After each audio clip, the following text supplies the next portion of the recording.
Добрий день. Розпочинаємо роботу в українському. Afternoon, we are starting our work and UCMC Andriy Lysenko, the spokesperson from the Ministry of Defense of Ukraine on NATO issues. Good afternoon. The information on events that took place in the ATO zone, Lugansk sector. As before, the situation is still not quiet. Immediately after midnight, near Katerinivka, there was a serious military combat between the Ukrainian forces and occupants. The combat lasted for 1 hour.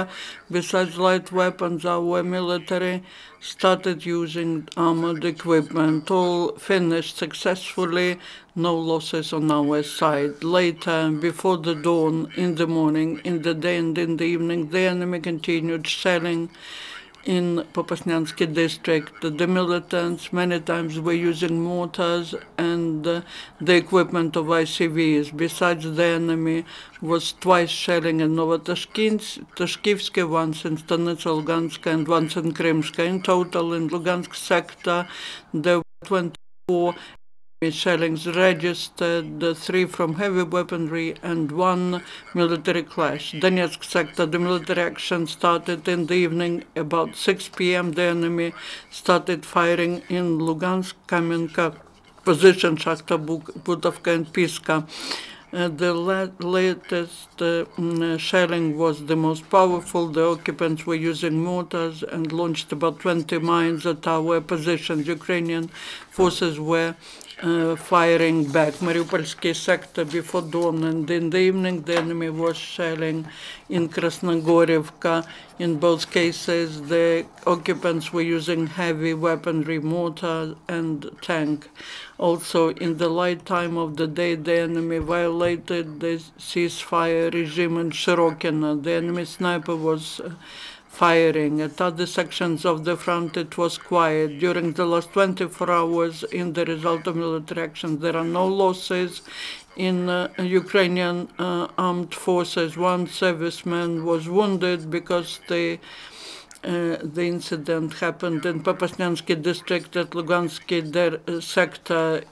In Borispil airport, the Security Service of Ukraine detained the militant from the Banda plot. During the search of his luggage, the representative of the Special Service found the so-called military card of the so-called GPR, and now they try to find out what was the reason for this person to come back to Ukraine. In Lugansk region, the servicemen of the SBU detained the informant of the enemy.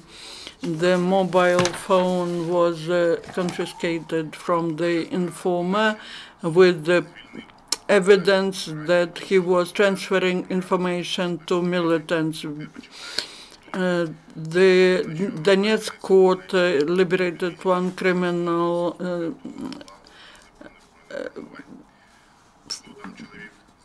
according to the program of the Security Service of Ukraine. You waited for at home.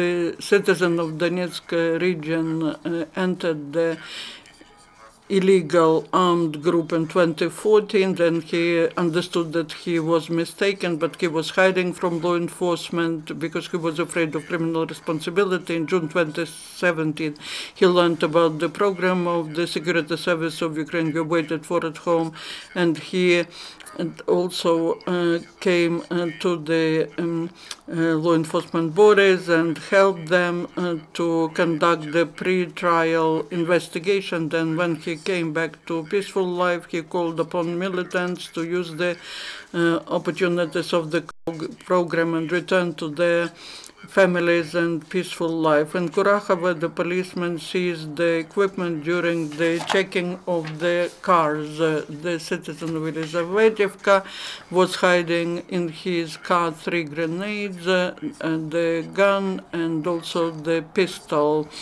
The weapons were confiscated and the person detained.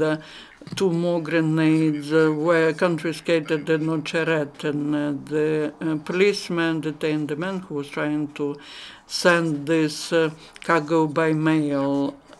So he is threatened by the term from 3 to 7 years of imprisonment. Thank you.